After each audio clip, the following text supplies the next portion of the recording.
दिल्ली आकर India gate न देखा तो भैया क्या देखा। जी हाँ दोस्तों, कुछ ऐसा ही सुनने को मिलता है जब लोग दिल्ली जाते हैं और घर आकर दोस्त पूछते हैं कि इंडिया गेट देखा या नहीं। खैर, इंडिया गेट की बात ही कुछ ऐसी है क्योंकि यहाँ का एटमॉस्फेयर और इसकी अनूठी बनावट हर किसी को अपनी ओर खींची लेती है। तभी तो देश भर से लोग इंडिया गेट को देखने के लिए यहाँ पहुँचते हैं और आपने भी कभी न कभी इंडिया गेट जरूर देखा होगा। तो दोस्तों, कहानी की शुरुआत करते हैं इंडिया गेट के इतिहास से।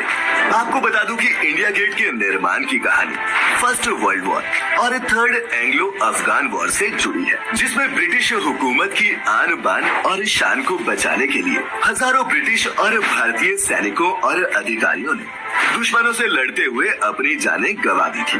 इसके बाद ब्रिटिश सरकार ने अपने शहीद सैनिकों की शहादत के सम्मान में एक इमारत बनाने का मन बनाया। अब इमारत को बनाना तो था, लेकिन सवाल ये उठ रहा था कि आखिर इमारत का डिजाइन कैसा होगा। और काफी सोच विचार के बाद ये फैसला लिया गया कि इंडिया गेट का डिजाइन पेरिस में स्थित आर्केड ट्रायम्फ से इंस्पायर होकर बनाया जाएगा। और वो इसलिए क्योंकि आर्केड ट्रायम्फ का निर्माण भी नेपोलियन वॉर में जान गंवाने वाले सैनिकों की याद में ही 1836 में किया गया था। फिर क्या था, डिजाइन का आइडिया भी मिल गया और जगह का चुनाव भी हो गया। 10 फरवरी 1921 को क्वीन विक्टोरिया और प्रिंस एल्बर्ट के बेटे आर्थर ने इंडिया गेट की नींव रखी।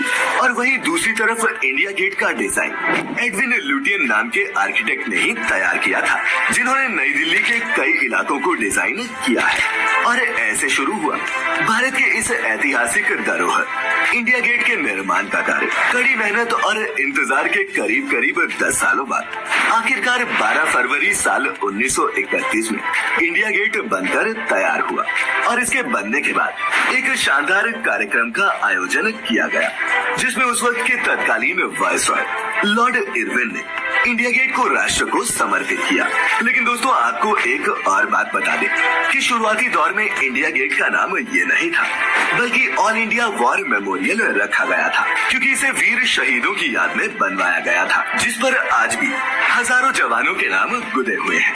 हालांकि बाद में इसका नाम बदलकर इंडिया गेट कर दिया गया। बात करें इसकी ऊंचाई की, तो ये लगभग 42 मीटर ऊंची इमारत है और इसके निर्माण में लाल और पीले रेतीले पत्थरों के साथ ग्रेनाइट का इस्तेमाल किया गया है, जिसकी वजह से ये और भी ज्यादा चमकदार और खूबसूरत लगता है। इमारत के पास में ब्रिटिश सरकार ने किंग जॉर्ज 5 की प्रतिमा का निर्माण भी करवाया था, लेकिन आजादी मिलने के बाद भारत की सरकार ने इंडिया गेट के पास बनी किंग जॉर्ज 5 की मूर्ति को वहां से हटाकर कोरोनेशन पार्क में रखवा दिया, जिसके बाद अब निशानी के तौर पर वहां मूर्ति के ऊपर बनी छतरी ही रह गई है।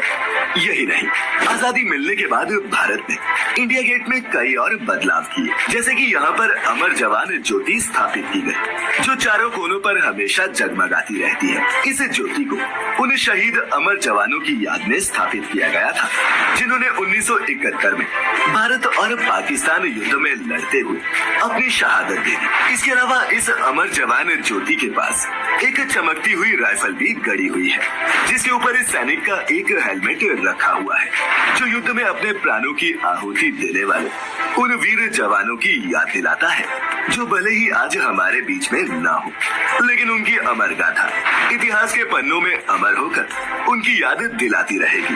खैर, ये तो बात थी इंडिया गेट के निर्माण की। अब आपको एक ऐसी बात बताता हूँ जिसको जानकर आप भी हैरान रह जाएंगे। तो बता दूं कि जहाँ पर आज इंडिया गेट है, वहाँ से पहले रेलवे लाइन गुजरा करती थी। साल 1920 तक पुरानी दिल्ली रेलवे स्टेशन ही पूरे शहर का एकमात्र रेलवे स्टेशन हुआ करता था और उस